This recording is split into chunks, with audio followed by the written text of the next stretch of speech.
Mesdames et messieurs, bonsoir. Très heureux de vous retrouver sur les antennes de E-Télé. L'actualité politique béninoise est marquée par le processus électoral qui a connu cette semaine la visite médicale des trois durs retenue par la Commission électorale nationale autonome.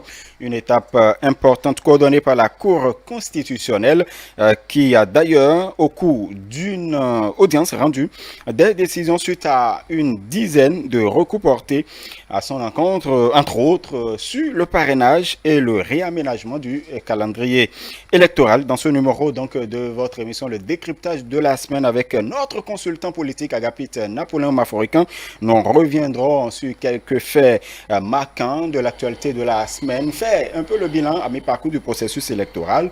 Agapit Napoléon Maforican est déjà à nos côtés. Bonsoir.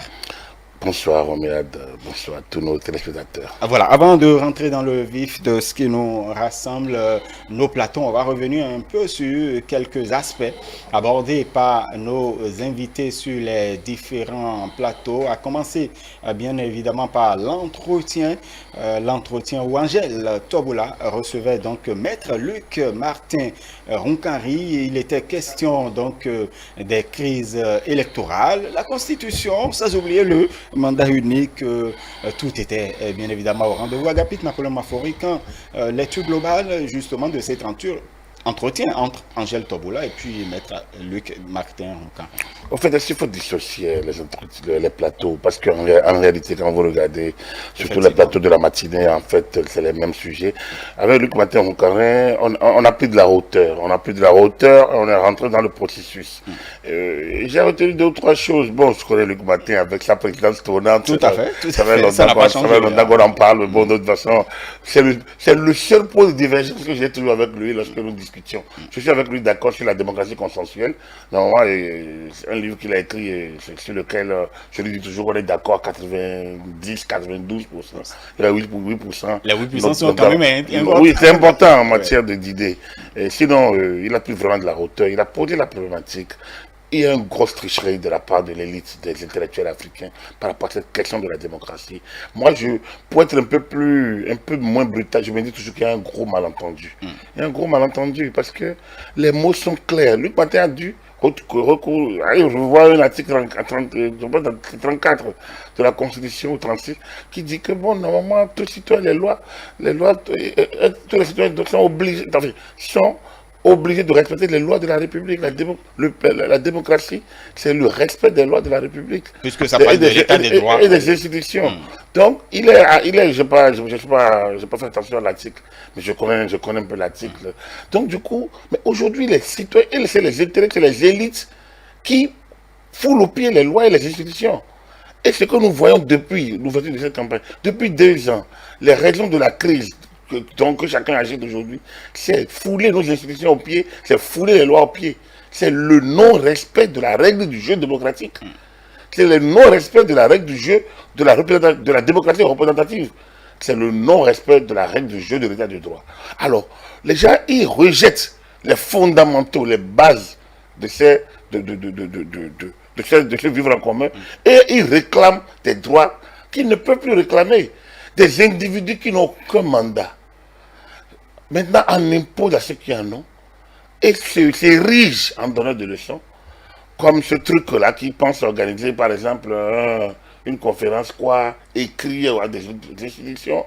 Alors, on se dit, mais ça c'est quoi ça? Dans un état sérieux? Mais on devrait le prendre, on devrait l'écouter. Je le dis toujours, parce que les troubles à l'ordre public, c'est quoi? C'est quand des individus créent leur propre état dans l'état. Ça peut créer trouble à l'ordre public. Mais lorsqu'une personne qui n'a aucun mandat se permet de dire qu'il veut rétablir, appelle les forces de l'ordre et leur intime des ordres, même pas écrit, ça pose un problème de respect de la norme.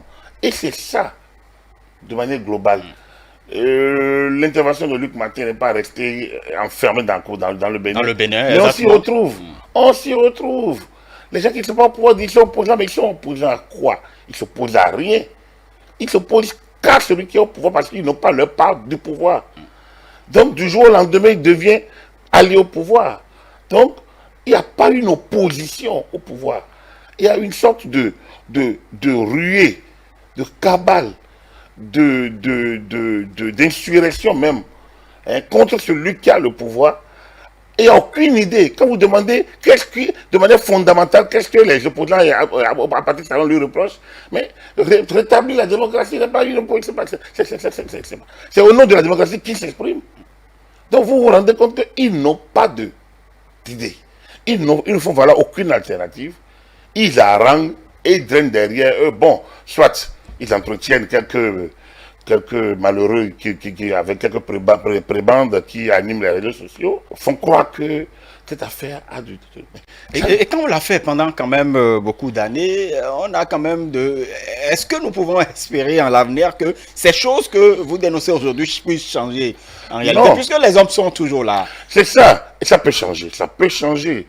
Luc Maté-Moncarin a esquissé ce qu'il faut. Moi, je ne suis pas toujours d'accord sur tout, mais il y a un minimum. Moi, je pense qu'on doit repenser notre modèle démocratique. On doit le repenser en tenant compte de notre environnement. Dans un environnement où les gens, c'est l'élite d'abord qui crée la zizanie. C'est les intellectuels qui créent la zizanie. Dans nos pays, à l'intérieur, les populations n'ont aucun problème. Limitation de mandat, démocratie, changement de président, ce n'est pas leur problème. Ils ont besoin qu'on satisfasse à leurs besoins minimaux. C'est-à-dire qu'ils trouvent à manger, À se vêtir, à se loger, à se soigner. Donc ces besoins, c'est déjà ça. Alors donc l'élite doit s'entendre sur le modèle opératoire. Et après de s'entendre, vous ne pouvez plus, lorsque vous prenez par exemple le duel, quand vous voyez de l'autre qui attaque nos institutions, justement, qui parle donc du chef de l'État. ça, il estime, pour vous relancer sur la question, Agapit Napoléon Maforécan, pour lui, c'est-à-dire que le président de la Cour constitutionnelle aujourd'hui, il a été ministre de la Justice, il a été avocat donc du président. Donc, être président d'une cour, ou du moins de la Cour constitutionnelle, ça lui pose problème. Parce Oui, que oui, il estime que... lui, il est qui pour que ça là lui pose lui un problème. C'est d'abord ça que disent nos textes. Quand il s'est violé là, c'est d'abord la première chose. Et qu'est-ce qui lui crée problème? Après du moment où le président de la République, est-ce que le professeur Djobouno n'a pas la qualité d'être membre de la Cour constitutionnelle, qui plus est président de la Cour constitutionnelle? Encore qu'il n'a pas été nommé, il a été élu président de la Cour constitutionnelle. Il a quand même dit qu'est-ce qu'il lui reproche. C'est pas parce que vous êtes l'enfant du président que vous ne pouvez pas accéder à des postes de responsabilité. Il n'y a rien. Vous n'avez rien ne l'interdit. Si vous avez la qualité, vous avez le profil, pourquoi, au nom de la liberté, au nom de l'égalité de tous, l'enfant, l'épouse, les frères du président, ils ont les mêmes droits que nous? Pourquoi l'autre fait campagne? Il gagne les élections. Et bon, il peut nommer n'importe qui, mais il ne peut pas nommer son fils. Son fils ne peut pas prendre des marchés. Il ne peut pas nommer son épouse ne peut pas prendre des marchés. Si elle en a, si elle postule régulièrement, et alors on n'est même pas là. On parle de son avocat. Mais l'avocat était élu déjà député avant son élection, lui. L'avocat était déjà président de la commission des droits et des lois au Parlement. C'est peut-être que celui qui parlait là ignore ça. Il était déjà président de la commission des lois. Il est déjà agrégé des universités. Il a déjà écrit sur la Cour constitutionnelle. Il connaît la Cour constitutionnelle. Avant que la présidente annonce. Peut-être que ce monsieur, il ignore ce parcours peut-être du procès Djobouno. Du coup, quel reproche peut-on lui faire? Lorsque Kérékou nomme Koundé Toamende comme président de la Cour suprême en 90, pourquoi on ne lui a pas... C'est son proche. Lorsqu'il a nommé Aboulou Saliou, il a fait son directeur de campagne. Aboulou Saliou a fait 10 ans à la Cour suprême. Pourquoi ça n'a pas créé de problème? Lorsqu'il a nommé Kérékou, il a nommé Madame Ouensou dans des conditions scabreuses où on a éjecté Madame Poyon en 93, en 98.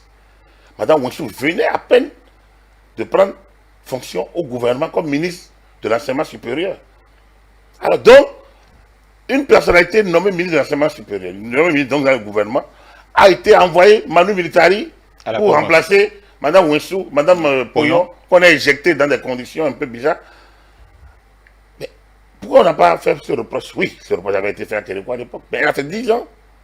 Elle a fait 10 ans, avec à la clé le consensus en valeur constitutionnelle et beaucoup d'autres trucs.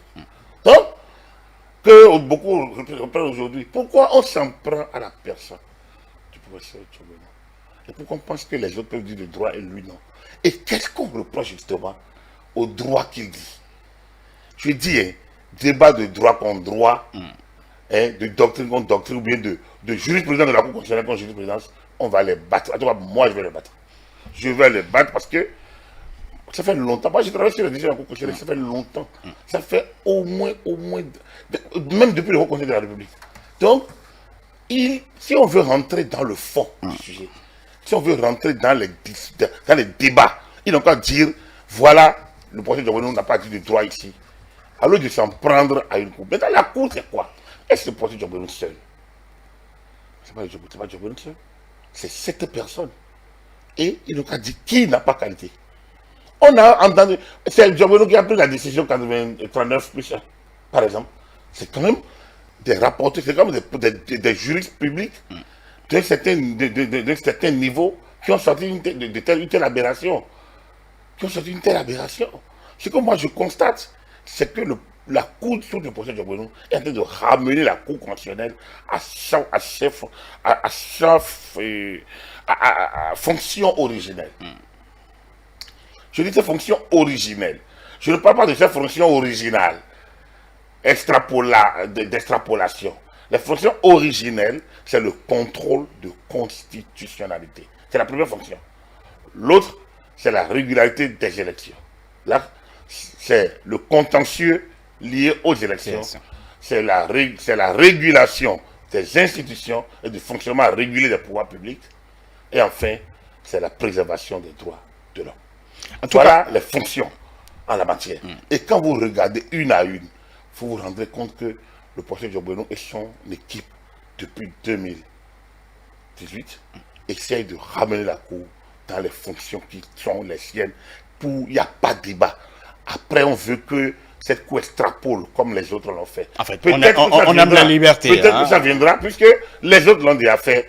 Mais ce qu'on peut lui reprocher, je dis, au contraire, il rassure bien les juristes publics, il rassure bien les constitutionnalistes que nous ramenons la Cour. Qu'au moins, le législateur sait que faire, que le juriste public, que le commentateur de décision sait où aller, parce que la Cour ne nous donne plus les latitudes où on ne sait plus comment commenter, on ne sait plus jusqu'où elle peut aller. Ce moment d'insécurité juridique, aujourd'hui même, on ne l'est pas, on peut y aller demain, mais en 3 années, pratiquement de jurisprudence constitutionnelle, c'est beaucoup. Mais vous savez, Agapit... Non, je vais finir par là. Aussi, ce qui s'est passé à la Cour constitutionnelle le mercredi dernier, les audiences publiques, mais vous ne voyez pas que ça permet des débats contradictoires. Ça ouvre le débat de la Cour aux citoyens lambda. On a vu... Puisque c'est avec cette Cour justement... C'est justement la Cour qui a ouvert le débat. Avant, les cours s'enferment comme dans les couvents et ils sortent des décisions. Mais depuis l'avènement du procès de Jovenel de son équipe, cette Cour ouvre le jeu. Le débat se fait de manière contradictoire. La dernière fois, le député Soui était en retard. Le débat était déjà clos, la séance était suspendue. Pourtant, il a eu droit à la parole avant que le rapporteur ne conclue. Donc, c'est ça. Il faut parler fait contre fait au lieu de faire des procès d'intention. Et c'est ça le malentendu dans lequel nous nous fixons. En France, ceux qui vont au Conseil constitutionnel là, Jean-Louis Debré, c'était un proche de Jacques Chirac. Et Pierre Jox, qui était ministre de François Mitterrand, il s'est retrouvé. Mais vous nommez quelqu'un, on vous dit de nommer. Les personnes ont les statuts. Vous n'allez quand même pas aller chercher quelque chose que vous ne connaissez pas. Ce n'est pas un appel à candidature. C'est une nomination. Aux États-Unis, qui on nomme à la Cour suprême? Ce n'est pas des ennemis, on nomme. C'est des proches. Maintenant, c'est la fonction qu'il faut. En fait, certains pourraient vous dire que c'est l'exercice de la fonction. Ces États dont vous parlez, c'est la grande démocratie, c'est l'expérience. Il n'y a pas de petite démocratie. Il n'y a pas de petite démocratie.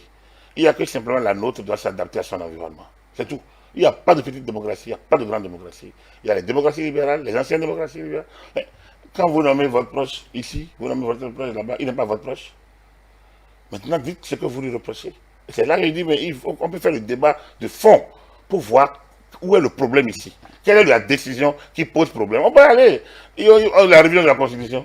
Mais, la Cour constitutionnelle dit qu'elle ne peut pas entrer dans ce que celui qui lui a confié la Constitution. Et justement, vous nous faites cette transition d'ailleurs pour revenir un peu sur quelques recours. Par exemple, le recours porté de Galéo Soglo devant la Cour, qui demande justement à la Cour, au regard de la décision de la Cour africaine des droits de l'homme et des peuples, de ne pas donc reconnaître la loi fondamentale révisée. Et donc, demande à la Cour également un réajustement du calendrier électoral. La Cour trouve que, justement, lui, il se consacre, ou du moins, il est canalisé par, justement, ses prérogatives qui sont dans la Constitution. Exactement. Et c'est ça qui dérange. Et moi, je pense que, quand il dit malentendu, c'est là que j'en arrive. Vous savez, il y a beaucoup de commentateurs de l'actualité. Il y en a qui sont comme je dis, plein de gens, quelques désœuvrés des réseaux sociaux, qui n'ont pas pris du temps de lire. Ils ne connaissent pas. Eux, ils sont là, on leur a mis des choses dans la bouche, on leur a écrit même certains, et ils se permettent donc d'aller sur les réseaux et de dire n'importe quoi. Vous savez, la Cour est gardien d'une constitution qu'on lui a remise. Mais est-ce que vous pouvez, quand vous êtes gardien, est-ce que vous pouvez, on vous dit de garder, de veiller à ce que la maison qu'on vous a remise soit intangible, que rien ne manque? Est-ce que vous allez ajouter un étage? Voilà la question. Est-ce que vous allez repousser les frontières de la maison? Parce que vous avez tout le pouvoir, vous. Quand, tout ce que vous faites là, le propriétaire vous a confié. Il suffit que, juste au moment où il a envie de retoucher, qu'il peut revenir. Est-ce que vous avez... La question est de savoir, est-ce que vous devrez aller faire autre chose que de garder la maison? En tout cas, même les cohabitants peuvent vous dire, ben, tu es gardien quand même. Contre l'agresseur. Garder la maison contre l'agresseur. C'est tout. Et c'est ce que la Cour fait. Il y en a qui ont extrapolé. Ce n'est pas interdit, l'interprétation action. Ce n'est pas interdit. Vous pouvez aller au-delà d'autres locaux faits. C'est un débat d'école. C'est un débat d'école. Donc, autant les autres, si on donne la latitude, ça leur permet d'être le patron absolu, qui peut aller dans tous les sens. Mais ça nous installe dans une insécurité juridique. Que le procès Djobolo même a condamné dans une écrit, j'avais déjà dit ça. Donc, le procès, il est fidèle à sa ligne de conduite. C'est parce que, comme je dis, dans un article écrit en 2010 ou en 2011, je l'avais déjà cité une fois, hein, une fantaisie de plus. Voilà, fantaisie. Par rapport à une décision que j'ai déjà évoquée ici. Exactement. Hein, la décision, voilà, concernant l'affaire à tort. Voilà. Donc, une fantaisie de plus. Et il n'a pas été tendre avec cette cour-là. Ça veut dire qu'il est maintenant président de la cour, il a été fidèle à sa ligne. Et la ligne, c'est quoi? La Constitution, on vous l'a remise. D'assurer la constitutionnalité des lois. Vous n'assurez pas la constitutionnalité de la Constitution. Vous ne pouvez pas assurer la constitutionnalité de la Constitution. C'est elle qu'il faut préserver par rapport aux lois qui viennent compléter. Donc, vous assurez la constitutionnalité des lois. C'est la première fonction. Ensuite, droit de l'homme. Ensuite, régularité des institutions. Ça, c'est la fonction régulatrice qui est un peu plus politique, qui n'est pas nécessairement la constitutionnalité. Ça peut outrepasser là, parce qu'il faut que les pouvoirs publics tournent. Et lorsque la Constitution n'a pas tout prévu, et lorsque les lois sont un peu... on n'arrive pas à interpréter, la Cour prend un peu le lead et donne l'orientation.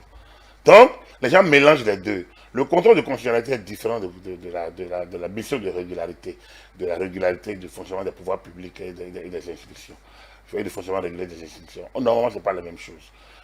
La régularité des élections, de l'élection présidentielle et le contentieux des élections présidentielles et législatives sont une autre mission. Alors, lorsqu'on regarde tout ça, la position de la Cour est simple. Je ne vais pas aller au-delà de ce que moi, on m'a dit de comprendre. La Constitution a prévu les révisions de sa propre. La Constitution a prévu les conditions de sa révision. Une Constitution est écrite par le peuple. Elle est mise en vigueur par le peuple. La Constitution, c'est le peuple qui s'en donne. Soit directement par référendum, soit par un moyen de révision qu'elle-même a prévu. Dans le cas d'espèce, la Constitution a été révisée par un moyen de révision, dans le cadre c'est-à-dire par le constituant, par les députés, agissant au nom du peuple. Par les députés agissant au nom du peuple, dans les conditions prévues par la Constitution elle-même, aux articles 154, 155 et 156.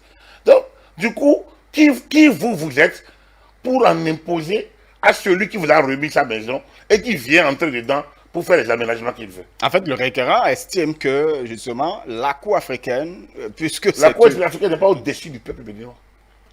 la Cour africaine n'est pas au-dessus. Aucun d'eux n'est élu. Le peuple est souverain. Aucun des membres de la Cour n'est élu. Le peuple, lui, il est souverain. Ça, il n'y a pas. La Cour africaine n'est pas au-dessus du peuple souverain. Il n'est pas au-dessus. Le droit à l'autodétermination, c'est l'un des droits les plus intangibles en la matière. Le droit à l'autodétermination. Donc, quand le peuple se donne des droits ou des objectifs, la Cour africaine, quelle cour, quoi que ce soit, même l'ONU ne peut pas changer. Mais le problème qui se pose, c'est quoi? Il y a des standards. Tant qu'on est dans les standards, on ne peut pas, le peuple ne peut pas décider maintenant de déclarer la guerre à un pays ami. Là, le peuple ne peut pas décider maintenant de séparer le pays. Il y a des choses sur lesquelles on a dit que ça c'est intense. On a déjà créé les limites. Mais lorsqu'on est dans les limites de l'acceptable, le peuple ne peut pas dire qu'elle a quoi africaine. De toute façon, ça là, c'est. Donc, en tout cas, la Cour constitutionnelle, elle est chargée de veiller à notre constitution, de veiller sur la constitution. Et donc, elle est restée dans les limites de ce qu'on lui a confié. C'est tellement logique que normalement, il suffit de s'en prendre, enfin, de s'en référer à un enfant qui sait bien lire, qui fait faire des analyses, comme je le dis toujours, grammaticales ou logiques. Et ils vont leur dire que la Cour a bien raisonné, qu'elle n'a pas voulu aller chercher loin ce qui est aussi visible et aussi simple à comprendre. Très bien. Quand on lit quand même les décisions de la Cour constitutionnelle par rapport à certains recours, le recours par exemple de Rick Amadougou, le recours de Galiou Soglo, le recours donc du député Ahmed Afo Tigani, la Cour ne s'est pas donné beaucoup de peine à pouvoir quand même rendre cette décision. Par exemple, la Cour s'est pas amusée sur les décisions. Pas amusée, on ne parle pas de l'amusement. Voilà, donc du coup, vous parlez de quelle décision? En fait, on trouve que c'est si facile, c'est quand même facile. Donnez-moi une décision, par exemple, et je vous dirai. Il y a par exemple, quand on parle de la décision suite au recours, par exemple, du député Afo Tigani, la Cour estime qu'il n'est pas s'immiscer dans la régulation, ou du moins au niveau des partis politiques, et donc librement le député, puisqu'il est parti déposer lui-même son parrainage, et vous ne voyez pas ça? Et vous pensez que la Cour devrait dire autre chose? Il y a une semaine on en parlait, il me semble. Vous pensez que la Cour, je vous avais dit qu'il n'y aurait rien, la Cour n'avait rien d'autre. Vous voulez que la Cour dise quoi? Vous vous attendiez à quoi? Si la Cour devait se donner la peine, elle aurait dit quoi? Oui. C'est pas bon vœu. Non, la Cour n'a pas donné la peine. Non, la Cour n'avait rien d'autre à dire. Mais attendez, d'abord, M. Afo, l'honorable Afo, n'avait pas qualité pour saisir la Cour constitutionnelle. C'est un citoyen. Non, en ce moment-là, c'est le candidat. Lui, il n'est pas candidat. Donc, il n'avait pas. À ce niveau-là, le contentieux des candidatures concerne les candidats. Donc, à la matière, il n'avait même pas qualité. Donc, mais la Cour... Vous voulez dire qu'il ignore? Mais il n'est pas... Mais attends, quand des rôles diplômés ignorent des choses élémentaires, ne demandez pas quand même à quelqu'un qui est demi-lettré enfin, j'espère qu'il est demi-lettré, parce que son français est là. Lui-même, il a demandé qu'on lui écrive, donc du coup, il ne savait pas écrire. Bon, donc ça, c'est pas une injure, c'est un constat. Alors donc, en la matière, si déjà les hauts gradés intellectuels n'arrivent pas à comprendre, c'est pas, ne demandez pas à quelqu'un qui a un niveau élémentaire de comprendre. Donc, moi, je ne lui fais pas de morale en la matière, mais je constate qu'il n'avait pas qualité. En la matière de contentieux, des candidatures, ne le concerne pas. Il n'est pas candidat. Je pense que la Cour est allée plus loin parce qu'il n'a pas eu son droit. Ouais, de son droit. Puisqu'il évoque l'authentification, donc l'authenticité. À partir du moment où le droit est évoqué, le droit humain, et la violation de son droit à parrainer. Donc ce droit à parrainer est un droit individuel que la Cour devrait préserver, que la Cour a préservé. La Cour n'a pas trouvé, parce que la Sénat a préservé. La Sénat a préservé le droit individuel à parrainer en donnant à chacun, d'abord en mettant le parrainage sous anonymat, et maintenant en donnant à parrainer, individuellement chacun est venu prêter sa fiche. Fiche sécurisée. Donc, cette question-là est réglée. Maintenant, si vous êtes détenteur d'un droit, qu'est-ce que l'UP a dit? L'UP a dit, qu'a recommandé, ça c'est une procédure interne au parti. Les militants du parti sont libres d'accepter ou de ne pas accepter. La Cour ne peut pas entrer, aller faire le fonctionnement du parti à leur place. Si les militants acceptent, Mais c'est tout, c'est leur organisation à l'interne. Donc, en la matière, la Cour ne rentre pas dans leur... Il n'y a pas de droit de l'homme là pour le moment. La Cour dit, je vous recommande de... L'UP dit, je vous recommande de parrainer des candidats Porté par portés par des partis partis politiques. Mais c'est sa vision. C'est libre, tout ça se fait partout. C'est l'organisation interne du parti. Quand les partis font cotiser leurs militants, les élus, les nommés, c'est leur, vous avez dit que les partis exploitent les gens. C'est leur, il faut que le parti tourne. C'est leur organisation interne. Donc vous n'allez pas rentrer quand il faut réunion de midi à minuit, ou de minuit à je ne sais pas, de midi à 6 heures ou à 3 heures.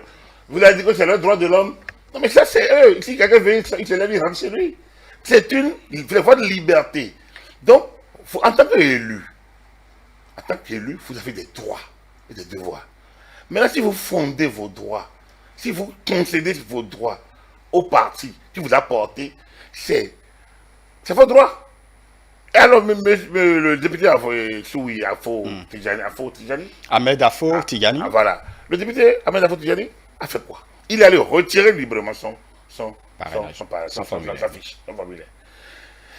Il a suivi un collègue jusqu'au siège du parti, librement.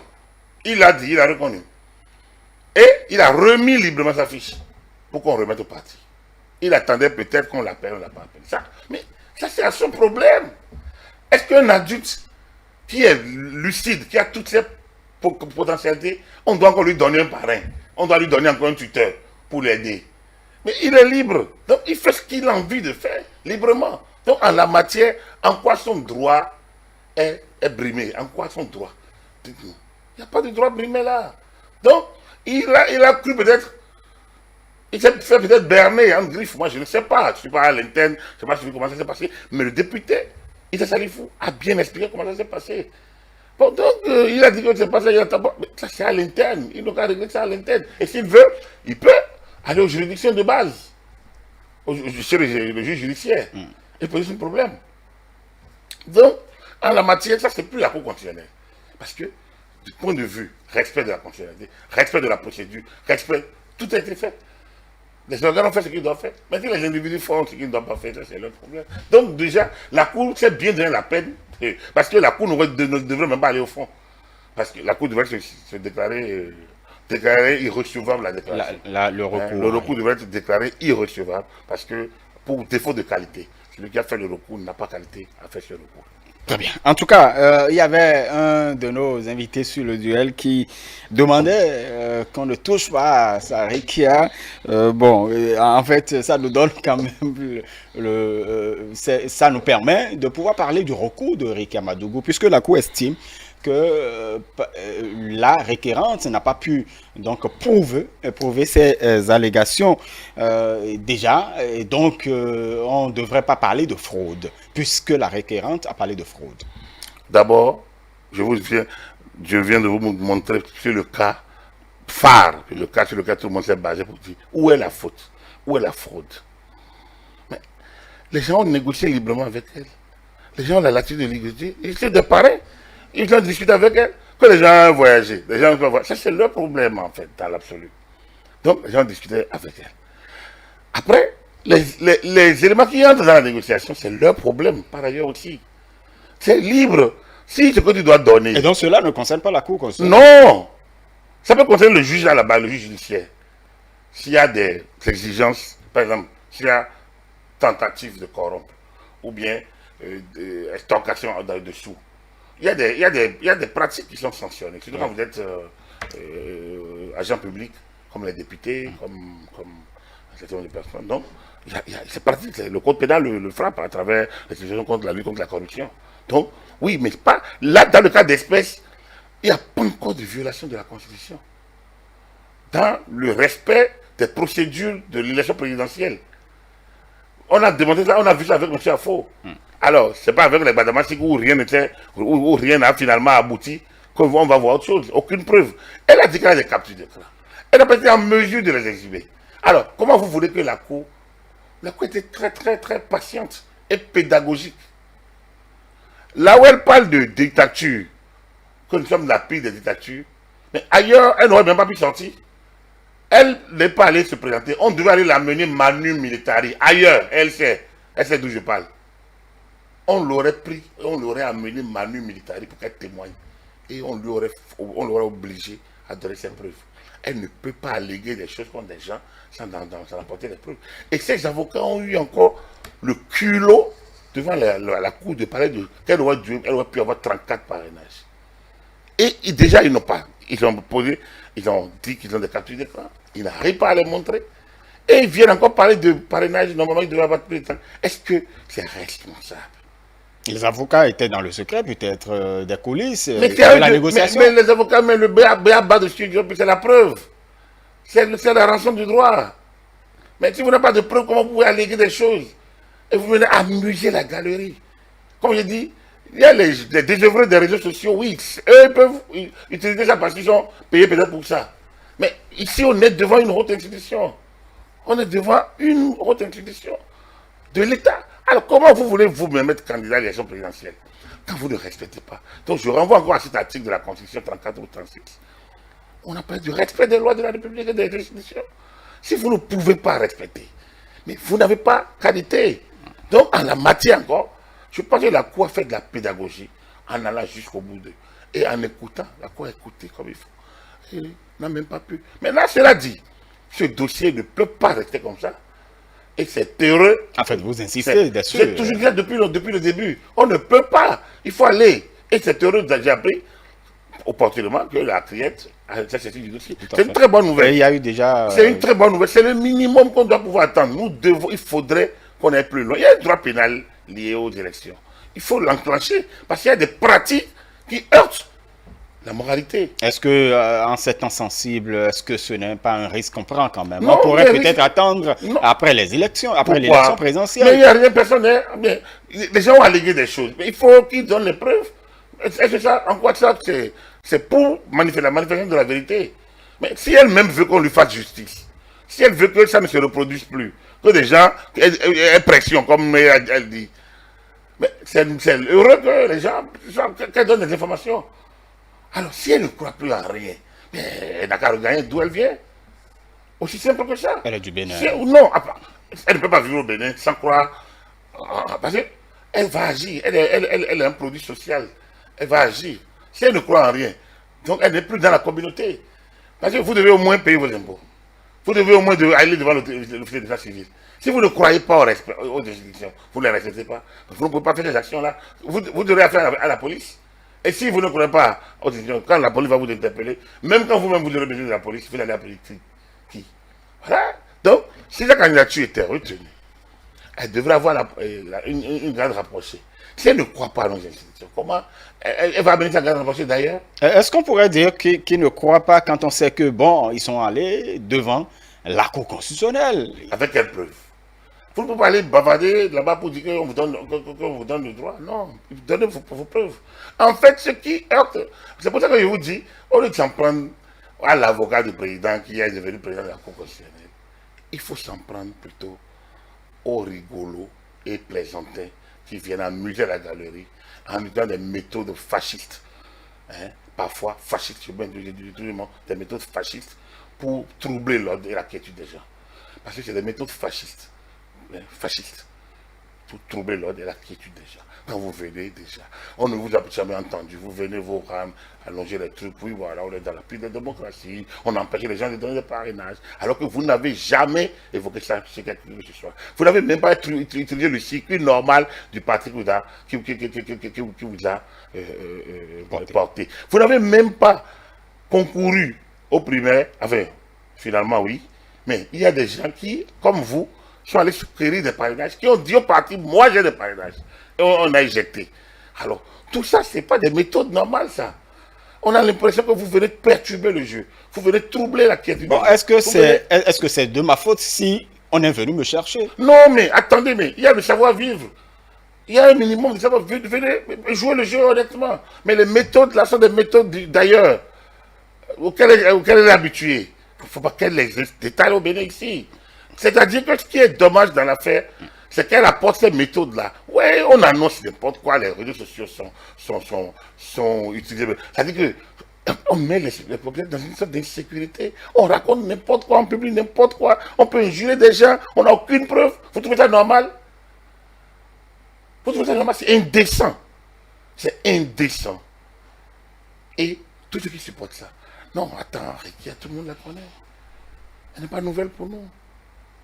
Mais cette pratique, je ne sais pas d'où elle est sortie. Je ne sais pas.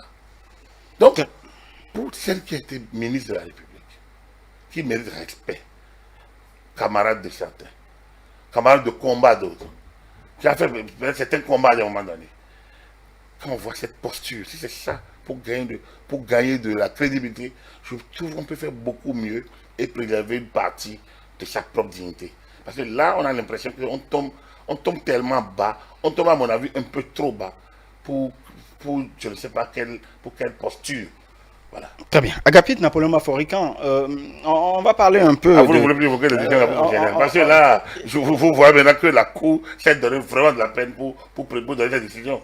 Qu'il n'y a pas de décision péremptoire. Je dis, je me mets au défi. Ceux qui parlent, ils n'ont qu'à arriver avec tout le Dalloz et autres, tout ce qu'ils ont comme cacaille de droit, tout ça. Et viens, on va faire le débat sur un à un. Bon, on parle toujours des institutions de la République. On parle toujours des institutions. Un à un, une avis de cette décision.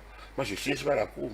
Je ne suis pas, comme je vous l'ai dit toujours, je ne suis pas conseiller, mais je dis, ça fait longtemps que je dis, tel débat, on a dit constitution, que le président va faire président du vainqueur. Quand le peuple a décidé, qui va dire non? Les élections ont lieu pour le 11. Lorsque les gens se sont dégagés eux-mêmes pour venir aux élections. Si on les avait retenus, ils allaient faire la présidentielle quand? C'est pas le 11. Alors on dit que non, le président doit finir son mandat le 5. Alors, vous avez une élection présidentielle. Vous postulez pour aller à l'élection dans le cadre d'une constitution. Et l'élection est pour le 11. Et vous le savez bien. Et vous dites que le 5 est le premier. Et si vous dites que c'est vous qui... En fait, on joue toutes les quatre. On ne sait jamais. Si c'est vous qui allez prendre. On joue toutes les quatre. Lui, il est élu. Il ne peut pas vider les lieux sans que sa succession ne soit pas connue. Vous comprenez? Donc ça, c'est juste une parenthèse, parce que je suis sûr que les corrections, lorsque on va fermer cette page parrainage, ils vont ouvrir une autre. C'est-à-dire qu'il y en a qui ont horreur que ça se calme. Il y en a qui ont toujours envie de chauffer un peu le coin. Peut-être que la nature aurait du vide. Mais bon, on fera le débat. Et justement, par rapport à cette question de parrainage, la diversité d'opinions, les débats, un certain nombre de choses que nous avons eues pendant ce processus électoral. Est-ce un atout ou une faiblesse du processus électoral? Non, je vous l'avais déjà répondu une fois à ça, hein, c'est un atout. En tout cas, ça enrichit le processus. Parce que certains estiment qu'en réalité, on devrait quand même avoir une lecture minimum ou minimale du parrainage. On devrait quand même s'entendre un peu sur... Non, on s'entend, il n'y a aucun problème sur le parrainage. C'est qu'il y en a qui ont cru qu'on était encore dans l'ancien système où il leur suffit de crier pour que les choses changent. C'est-à-dire que la loi est là, le droit est là, la loi est là, bien votée, et dans les formes de là, dans les règles de là. Mais eux, comme ça ne les arrange pas, ils vont crier pour qu'on change. Ça a toujours eu lieu. Je vous l'ai dit, il y a 10 ans, on a dû ouvrir l'électronique pour permettre aux gens de s'inscrire encore, alors qu'on est à une semaine de la présidentielle et on est allé dans des conditions bizarres. Voilà. Et on croit qu'on peut le faire tout le temps. Et puis on s'est retrouvé à une situation où on s'est retrouvé face à une logique désormais, force reste aux lois. Force reste aux institutions. Ça, c'est nouveau. C'est le nouvel ordre sous le président Talon. Et porté par le peuple, soutenu par les institutions. Parce que si le Parlement ne soutenait pas, les gens parlent du Parlement monocole. Mais le premier Parlement qui a travaillé, ce n'est pas le Parlement qui s'appelle monocole, c'est le Parlement de 2007, de 2015. Et c'est la plupart qui sont dans celui-là qui ont dit monocole. C'est les mêmes qui étaient en 2015 pratiquement. Donc, c'est ce Parlement de 2015, 7e législature, qui a commencé, qui a accompagné le président dans les réformes. Lorsque certains, et Luc Matin ce matin, faisait l'apologie du mandat unique. Exactement. Il dit, mais oui, je le savais, il le faisait. Il le disait plus dans son document de 2005 où il parle de la rotation. C'était à l'époque cercle des amis Louis Roncari. C'était un cercle à l'époque. Et il faisait l'apologie du mandat unique. Et quand le président Talon a dit mandat unique, il dit, quoi? Ça, lui va soutenir le principe, parce que c'est la première fois qu'il entend ça. Mais ceux qui ont rejeté, étaient mus par quelle logique? Faire mal à Talon. C'est tout. Faire mal à Talon. Il faut se méfier de celui qui veut prendre le pouvoir. Ils n'ont pas vu. Non, le pouvoir n'est pas pour vous. On remet le pouvoir en jeu. Et le peuple choisit qui? Le pouvoir n'est pour personne. Le pouvoir appartient au peuple. Le pouvoir au peuple, tout le pouvoir au peuple. Mais le peuple vous le confie. Vous le gardez, vous l'exercez en bon père de famille. Et vous le rendez compte. Vous le remettez en jeu, comme la Coupe du Monde. Vous gagnez la Coupe du Monde, vous gardez ça pendant 4 ans.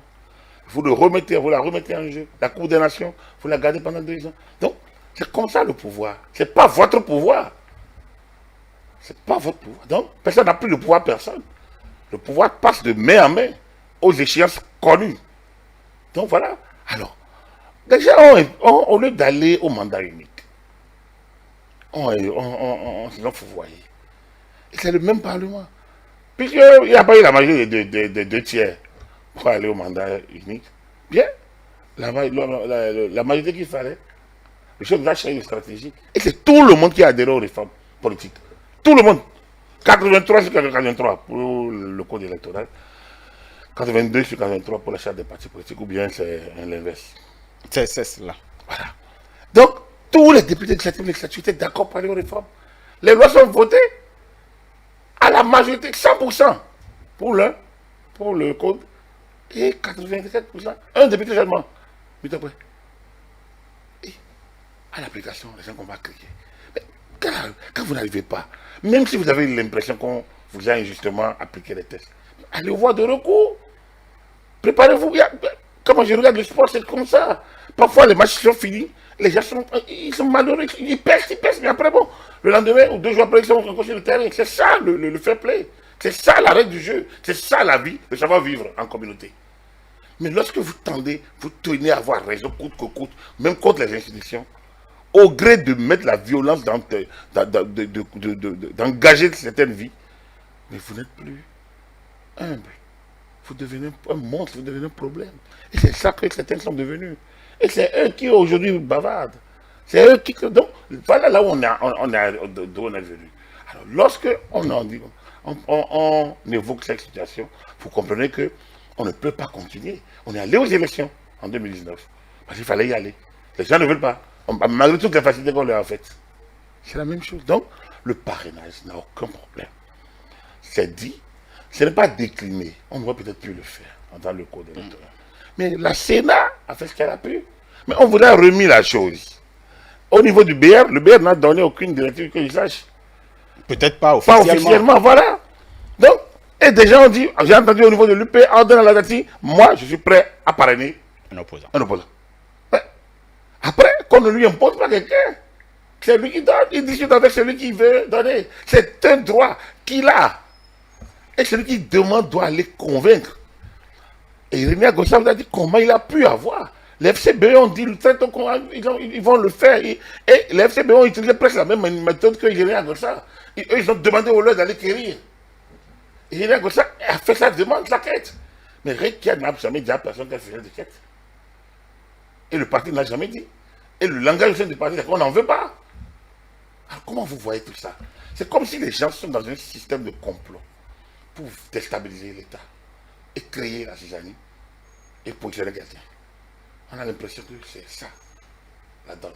Parce qu'on ne peut pas comprendre cette haine, cette manière, cette méthode, cette envie de perturber le jeu. Et donc le comportement des acteurs, ou du moins de certains acteurs politiques, n'est pas favorable à une tranquillité du processus.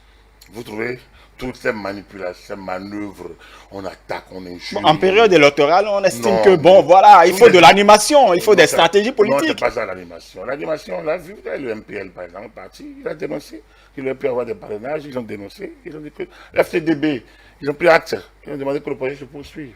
Le père, par exemple, de Nathanaël Coty. Voilà, ils ont dénoncé, qui est frustré par rapport au parrainage. Même un candidat comme Tossa ou Tossé, comme Mohamed, Paul Tossé, non? Oui, tout à fait. C'est Tossé ou Tossé? Tossé, voilà, excusez-moi. Donc, Mohamed Tossé, il a parlé, il a dit. Donc, les tribunaux sont là, chacun peut s'exprimer, mais après le processus doit se poursuivre.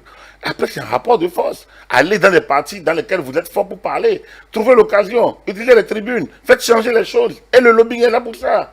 Alors donc le Parlement peut changer les donnes. Il suffit simplement de documenter. La société civile doit aider à ça, jouer au médiateur normalement, documenter, recourir aux expériences, aux bonnes pratiques des autres et convaincre les députés. C'est ça la dynamique démocratique. Ce n'est pas on impose. Lorsque vous voyez des intellectuels eux-mêmes, hein, comme je le dis toujours, ma déception est là. Ma déception, c'est professeur Ivor, c'est professeur Olo. C'est ce qui devrait enseigner en amphi aux gens l'état du droit et la démocratie, le respect des institutions et des lois. Et quand vous les voyez, vous avez vu la partie du professeur cette semaine, dit voilà, maintenant demande à la Cour de revoir le calendrier. Mais à quelle fin, par exemple? Pour permettre à ceux qui ont attaqué le système de revenir. Mais ça n'a pas de sens. Ça n'a aucune logique dans un état de droit. Donc, l'animation, c'est pas ça. L'animation, c'est de parler des choses de fond. C'est de parler. Si la loi est mauvaise, on la critique. Et on se prépare à la faire corriger. On met en place un dispositif pour la faire corriger. Mais on ne peut pas.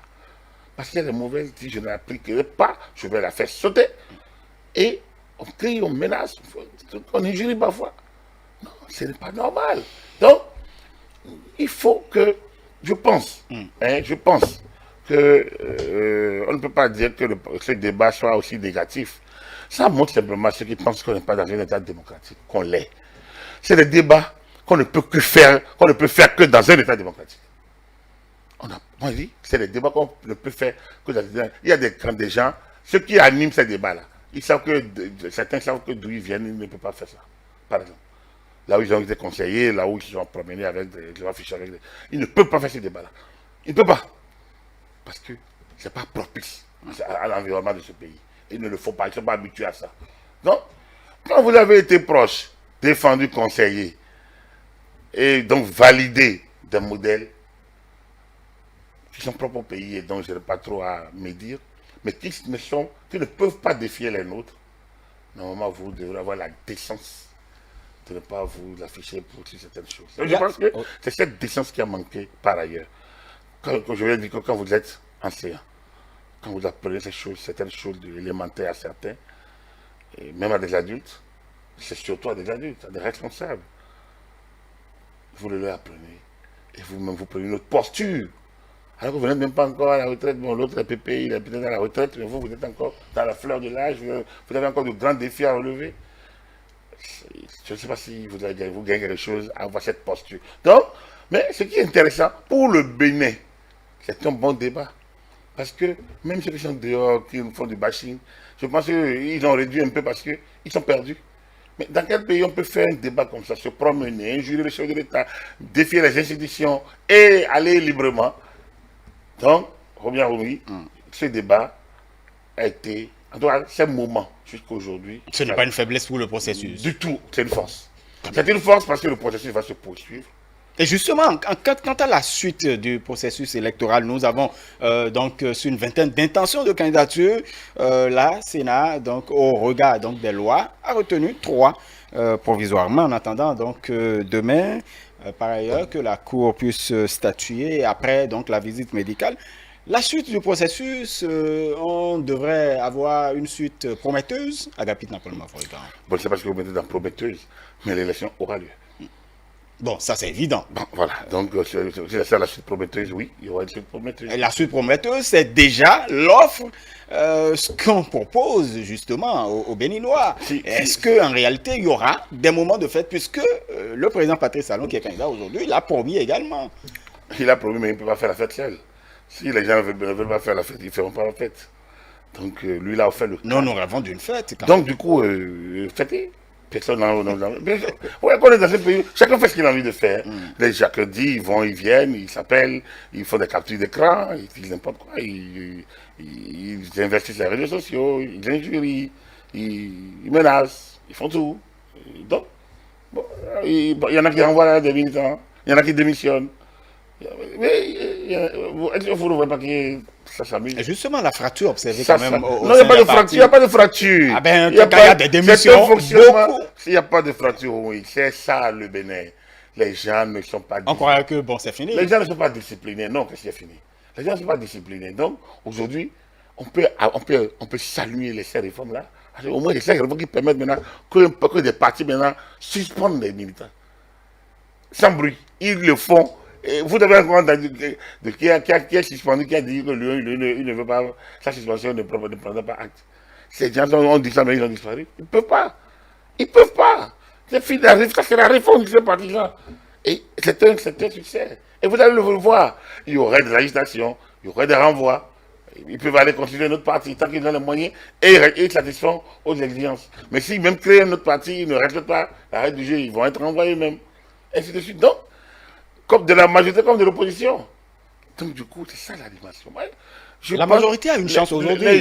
La majorité a quand même une chance que l'opposition a. En fait, que les forces, que les partis politiques de l'opposition n'ont pas. Par exemple, peut-être les gens murmurent, peut-être. Mais bon, jusque-là, on n'a pas encore de gros problèmes au niveau de la majorité parce que Patrice Talon est là. Le BR a renvoyé un certain nombre. Donc même le maire de Koubé. Voilà. Donc comment vous dites, non, ça se gère.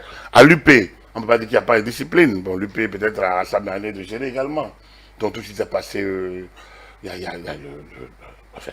Donc, il y a quand même un ordre. Il y a quand même un ordre. Regardez les gens. Les gens, ils prennent leur fiche et ils vont directement au siège du parti. C'est une discipline. Et personne ne les oblige. Ils ne sont pas obligés. C'est une discipline. Mais c'est des choses qu'on ne peut pas avoir hier. Il faut les forcer. Donc, quelque chose change. Il y en a qui pensent que ça doit changer brutalement pour l'élection de 2021. Non, ils n'ont qu'à patienter. Il y a des résultats qu'on aura en 26. Il y en a qu'on aura en 31. Il y en a qu'on aura en 36. Mais tout le monde ne peut pas voir ces moments-là. La vie, c'est chacun quitte le bateau, le navire, et le mouvement se poursuit. Mais nous travaillons pour le Bénin. On ne travaille pas pour les individus. Donc, que personne ne pense qu'il doit tout voir de sa vie. Travaillons quand même pour atteindre un certain nombre de résultats pour notre génération. Nous, on est venu voir un pays déjà bâti à un niveau donné, parce que travaillons à faire ce qu'on peut. Donc, quand on réfléchit de cette manière, il faut communiquer que les difficultés d'aujourd'hui, on ne peut pas tout les régler aujourd'hui. Les failles sont dans les lois. Il faut les corriger. Mais en les corrigeant, d'autres failles vont venir encore. C'est ça la dynamique d'une vie. Donc, du coup, il faut comprendre. Ce qui se passe au Bénin, c'est une école aujourd'hui. Je pense que les gens viendront encore à l'école du Bénin. J'ai aimé l'allusion de Luc Martin ce matin. Vous pensez qu'il savait mieux vivre au Mali qu'au Bénin aujourd'hui? Et pourtant, qu'est-ce que les gens n'ont pas applaudi le coup d'État au Mali? Vous êtes sûr que les Maliens vivent mieux aujourd'hui, leur démocratie mieux qu'au Bénin? Non, les gens font de l'illusion. Ils sont dans l'illusion. Ils sont dans l'illusion. Ce qui se passe au Bénin est extraordinaire. C'est tout simplement extraordinaire. C'est une révolution sans bruit. C'est une révolution de mentalité, de pratiques, une révolution institutionnelle. Une révolution jamais acquise dans des conditions comme celle-ci. Un président est venu par l'université, il n'est pas venu par coup d'État, régulièrement élu, et qui entame cette révolution. On a vu des gens en prison, des proches du chef de l'État, dans l'affaire du port. Et on n'entend pas que Baron a tenté de bloquer. Vous ne voyez pas que c'est une révolution. C'est une révolution. Et à chaque point de ce processus électoral, c'est une révolution. Aujourd'hui, le gouvernement ne peut plus s'immiscer dans l'affaire des élections. Ce n'est pas possible. Il y a 10 ans, on a dû stopper. On a dû faire. C'est que les gens parlent de la VAR par rapport aux élections communales. On dit on est allé. Mais là, c'est que les organes avaient déjà terminé leur mandat. L'élection avait déjà été terminée.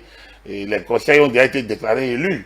Maintenant, c'est les modalités internes au conseil qui ont été corrigées. C'est différent. Ici, là que le gouvernement n'a pas la main, n'a pas la main. Là, c'est la Sénat qui a la main. Et la Cour constitutionnelle. Chacun joue sa part. Donc, bref, si on va montrer les acquis, on ne va pas en finir. Mais il y en a qui prennent un ou deux éléments négatifs, des failles, des petites erreurs qu'on peut corriger, quelques faiblesses. Et le X, non. Bon, on est exigeant, tout simplement. Non, on est méchant. C'est pas exigeant. Ça, c'est pas de l'exigence, c'est de la méchanceté. Ou autant que je me mette, sans moi, rien ne se passera. Et il faut que, donc, ces gens de le Badé Tedjanabi, quoi. Voilà. Hein. C'est ça, Badé Tedjanabi, de tout pour moi. C'est un peu ça. Mais on doit changer cette mentalité et avancer. Donc, pour moi, le processus va avancer. Force va rester à la loi.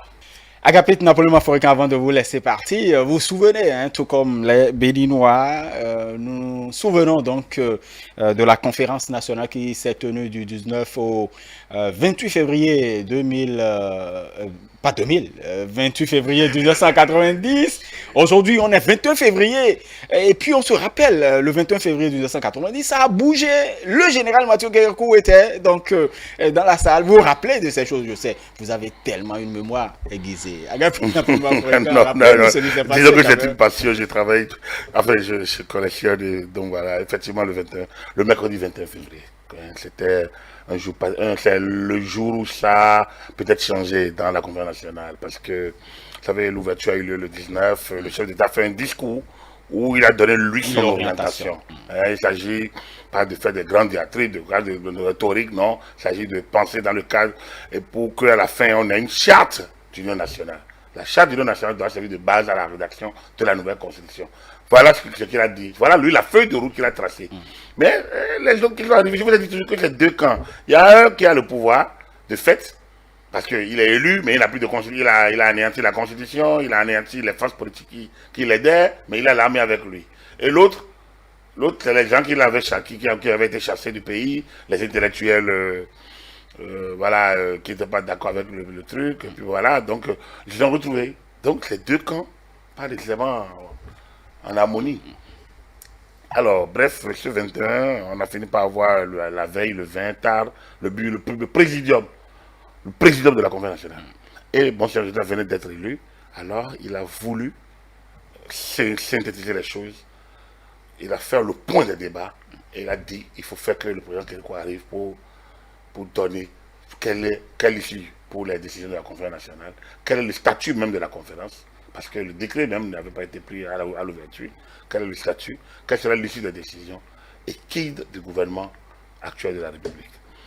Donc le président Kérékou effectivement est venu dans la salle, s'était surchauffé.